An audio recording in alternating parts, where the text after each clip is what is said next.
Assalamualaikum warahmatullahi wabarakatuh. Alhamdulillahirabbil alamin wa bihi nasta'inu ala umurid dunya waddin. Wassalatu wassalamu ala asrafil anbiya'i wal mursalin wa ala ali wa sahbihi azmain, amma ba'du. Segala puji bagi Allah Subhanahu wa taala yang begitu banyak memberikan kita kenikmatan, terutama nikmat iman, nikmat Islam dan nikmat kesehatan. Salawat dan salam tercurahkan kepada baginda besar Nabi Muhammad SAW yang telah membawa kita dari zaman kegelapan ke jalan yang terang benderang dan membawa kita ke jalan yang benar. Saya perwakilan dari pengurus Perhimpunan Remaja Masjid Dewan Masjid Indonesia Primademi Provinsi Maluku Utara akan menyampaikan tausiah pada program Khazanah Pagi dengan judul Menjaga Pandangan. Sahabat kreatif para pemuda-pemudi remaja Masjid Indonesia di mana saja Anda berada. Cuci mata merupakan istilah yang sangat familiar di masyarakat kita, terlebih di kalangan generasi muda yang merupakan tren untuk menghibur diri, melepaskan beban pikiran dari segala bentuk persoalan kehidupan yang melanda. Bahkan tidak jarang menjadi ajang untuk mencari jodoh bagi para bujangan. Tempat-tempat hiburan, pusat perbelanjaan, taman-taman kota nampaknya menjadi tujuan orang-orang untuk menjalankan tradisi tersebut, terutama di akhir pekan ataupun ketika liburan. Secara psikologis, memang cuci mata ini dapat menyenangkan pikiran, menghibur hati yang galau dan menyegarkan pandangan. Begitu banyak yang dapat dilihat dan dinikmati secara gratis dari sarana dan fasilitasi yang tersedia, hingga keramaian orang yang lalu lalang, laki-laki dan perempuan, anak-anak remaja hingga dewasa. Semuanya membaur menjadi satu tanpa mempedulikan penampilan satu dengan yang lainnya antara lawan jenis. Apakah sesuai dengan etika agama ataukah tidak? Tradisi cuci mata inilah yang kemudian secara normatif justru membuat pandangan mata menjadi tidak terkontrol, liar, bahkan memunculkan pikiran-pikiran negatif terhadap orang lain, yang seringkali juga menjadi pemicu munculnya tindakan-tindakan kriminal, asusila, dan yang melanggar norma-norma agama. Karena itulah dalam Islam menjaga pandangan terutama terhadap lawan jenis menjadi aturan agama yang sangat penting untuk diperhatikan dan diaplikasikan dalam kehidupan keseharian. Perintah menjaga pandangan.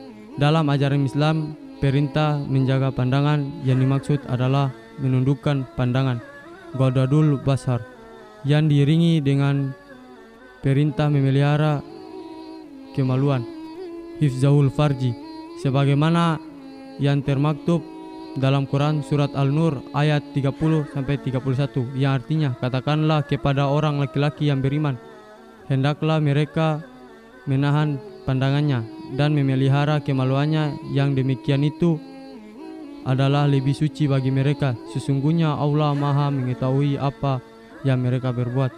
Katakanlah kepada wanita yang beriman, hendaklah mereka menahan pandangannya dan kemaluannya, dan janganlah mereka menampakkan perhiasannya kecuali yang biasa nampak daripadanya, dan hendaklah mereka menutupkan kain kudung ke dadanya, dan janganlah menampakkan perhiasan kecuali kepada suami mereka atau ayah mereka atau ayah suami mereka atau putra-putra mereka atau putra-putra suami mereka atau saudara-saudara mereka, dan janganlah mereka memukulkan kakinya agar diketahui perhiasan yang mereka sembunyikan, dan bertaubatlah kamu sekalian kepada Allah, hai orang-orang yang beriman, supaya kamu beruntung.